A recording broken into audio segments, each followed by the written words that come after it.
O vento soprava com força sobre as montanhas de Gileade. Lá, um homem chamado Elias, simples mas determinado, sentia uma palavra arder em seu coração como fogo. Elias não vinha de uma família de sacerdotes, não tinha sangue nobre nem influência política, mas ele carregava algo que poucos homens tinham: a coragem de obedecer a Deus sem hesitar. Naquela época, a nação de Israel estava fundada na idolatria. O rei Acabe, influenciado por sua esposa, Jezabel, havia permitido que o povo adorasse um falso deus chamado Baal. Sacrifícios profanos eram feitos nos altares, famílias estavam divididas, e o medo reinava. A fé verdadeira parecia estar desaparecendo. Foi nesse cenário desolador que Elias surgiu. Sozinho, ousado e movido por uma fé que não se abalava, ele marchou diretamente para o palácio real. Sem se intimidar com os guardas, atravessou os corredores e, sem pedir permissão, parou diante do rei Acabe. A sala inteira ficou em silêncio quando sua voz firme ecoou: "Assim diz o Senhor Deus de Israel: não cairá orvalho nem chuva sobre esta terra, exceto quando eu disser." Acabe tentou manter sua pose de rei, mas seus olhos não conseguiram esconder a surpresa e o desprezo. Quando Jezabel soube da ousadia daquele profeta, ela jurou que o destruiria a qualquer custo. Diante da ameaça, Deus orientou Elias a se esconder junto ao ribeiro de Querite. E ali, o profeta testemunhou a primeira grande prova de que o céu estava lutando por ele. Todas as manhãs e todas as tardes, corvos, aves consideradas impuras, traziam pão e carne para alimentá-lo, sozinho e escondido, mas sustentado pela mão invisível do Senhor. Elias compreendeu que o Deus de Israel não havia abandonado seu povo, mas a seca que ele profetizou começou a castigar a terra com severidade. O ribeiro de Querite secou completamente. A fome se espalhou por todas as cidades e vilarejos. O sofrimento era visível no rosto das pessoas. Nesse momento crítico, Deus deu uma nova ordem a Elias.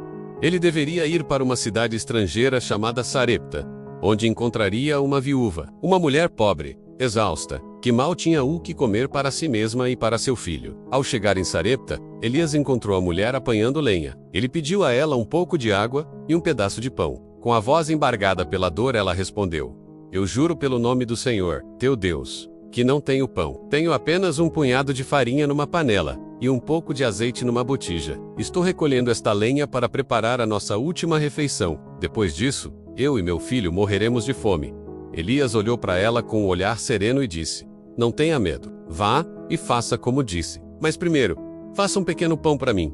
Depois, prepare para você e seu filho. Porque assim diz o Senhor, Deus de Israel: a farinha da panela não se acabará, e o azeite da botija não faltará, até o dia em que o Senhor mandar chuva sobre a terra." Apesar do medo e da lógica humana que gritava o contrário, a viúva escolheu confiar. Ela foi e fez exatamente como Elias havia dito.